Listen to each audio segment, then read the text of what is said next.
আসসালামু আলাইকুম। প্রিয় দর্শক, আপনারা জানেন যে দুই তিন দিন আগে কোট আপনারা জানেন যে নেপালে একটা সরকার বিগত যে সরকার উনি জেনজি প্রজন্মের ইয়াংদের কাছে, তরুণদের কাছে পরাস্ত হইতে বাধ্য হয়েছে। উনি মোটামুটি দেশ ছেড়ে পালাইছে এবং একটা উলটপালট হয়ে গেছে।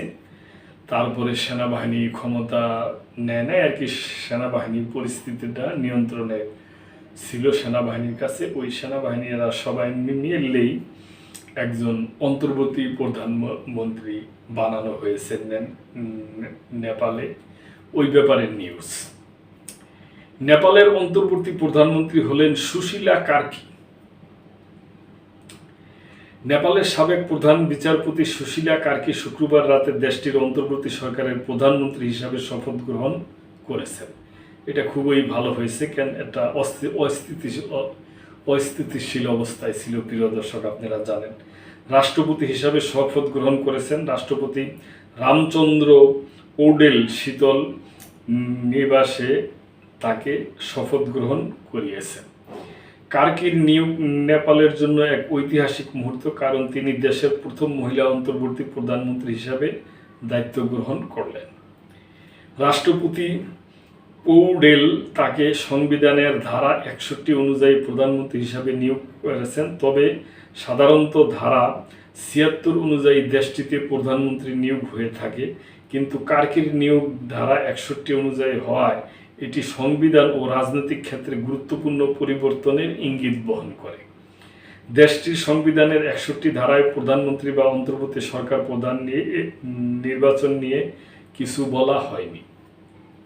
এতে প্রেসিডেন্টের দায়িত্ব বর্ণিত আছে। বলা হয়েছে, প্রেসিডেন্ট সংবিধান ও ফেডারেল আইনের সঙ্গে সামঞ্জস্য রেখে সর্বদা দায়িত্ব পালন করবেন। তিনি দেশের জাতীয় ঐক্য ও শৃঙ্খলা বজায় রাখতে সর্বদা সচেষ্ট থাকবেন। এই ধারায় প্রধানমন্ত্রীর পদ, ক্ষমতা বা নিয়োগের বিষয়ে সরাসরি কোনো কিছুই উল্লেখ নেই। এখানে নেপালের সংসদ বহাল রয়েছে। কার্কির নিয়োগের আগে প্রেসিডেন্টের দাবি ছিল সংসদ ভেঙে দেওয়ার পরই কেবল নতুন সরকার প্রধান অর্থাৎ সুশীলা শপথ নেবেন। তবে জেনজি আন্দোলনকারীদের দাবি এবং রাজনৈতিক দলগুলোর চাপের মুখে সুশীলাকে প্রধানমন্ত্রী হিসাবে শপথ পড়াতে বাধ্য হন প্রেসিডেন্ট। সংসদ ভেঙে দেওয়ার ব্যাপারে ঐক্যমত হয়েছে।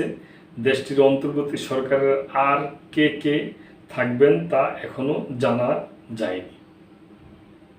তাই প্রিয় দর্শক, আমাদের পার্শ্ববর্তী দেশ, আমরা দক্ষিণ এশিয়ার দেশ, আমরা ওনাদের উত্তরোত্তর সাফল্য কামনা করি এবং ওনারা শান্তশিষ্ট থাকুক, প্রতিটা দেশ শান্তিতে থাকুক, তাহলে আমরাও শান্তিতে থাকুক। প্রিয় দর্শক, আপনাদের এই ব্যাপারে যদি কোনো মন্তব্য থাকে অবশ্যই কমেন্ট করবেন এবং সাবস্ক্রাইব করে আমাদের পাশেই থাকবেন। আল্লাহ হাফেজ।